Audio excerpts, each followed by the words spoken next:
Well, the tributary streams are where the fish tend to spawn and rear, and there's been more water rights promised to people along those streams for irrigation and other beneficial uses than those streams can provide. And so the streams tend to get dry or nearly dry in late summer. That's what we call over-appropriation. We find that if we can put a little bit of water back in some of these streams, it can really do a lot to improve the habitat. These streams are priority areas where the fish can spawn into the future as climate change affects the Northwest.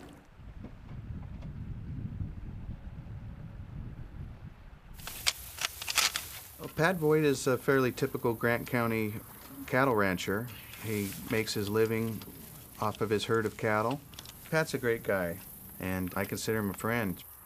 The ranching life is something that I wouldn't give up for anything in this world. The Austin Ranch is located at the top of the Middle Fork John Day watershed at a place called Austin Junction. And this is a real critical place because this is where the spring Chinook salmon spawn in late August and early September. There's also bull trout and steelhead who use this part of the river system. I think over-appropriation is a significant problem throughout the Columbia Basin, where there's not enough water for everybody, and certainly not enough water for fish. Fish need water. They don't do well on dry gravel bars and dry sandbars. In my business, water means everything.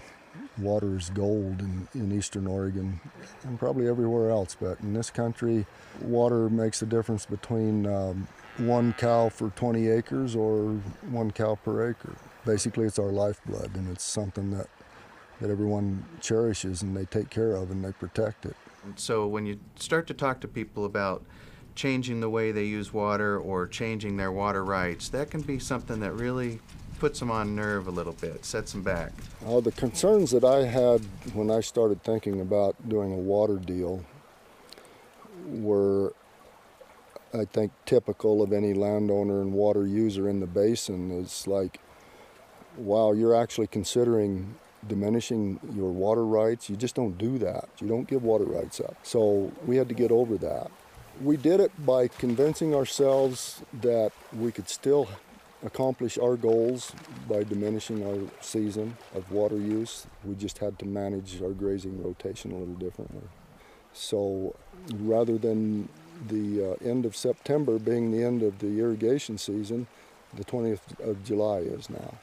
On the 20th of July, we turn our water off, and that means we go around to 5 different diversions and put all the water back in stream.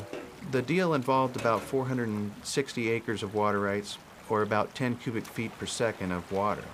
The impact on the river is probably an increase of about 25 to 50% flow in late summer, just at a very critical time as the spring Chinook salmon are starting to move into the upper part of the watershed to get ready to spawn.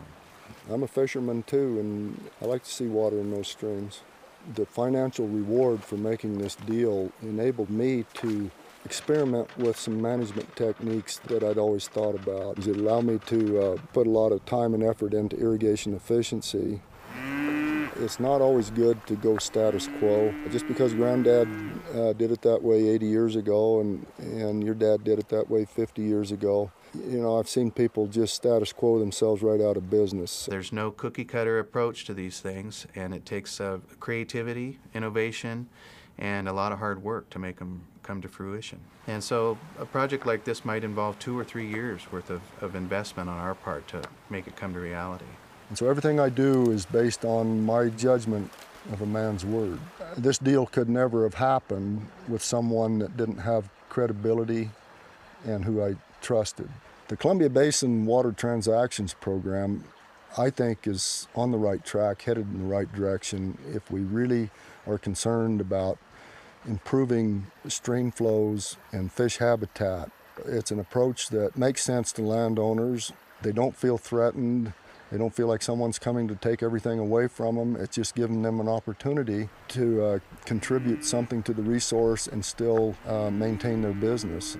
Yeah, the Columbia Basin Water Transactions Program is pioneering this water trust movement at a regional scale in the Northwest, and this is being seen in other places as a future model for how to get some water back in streams.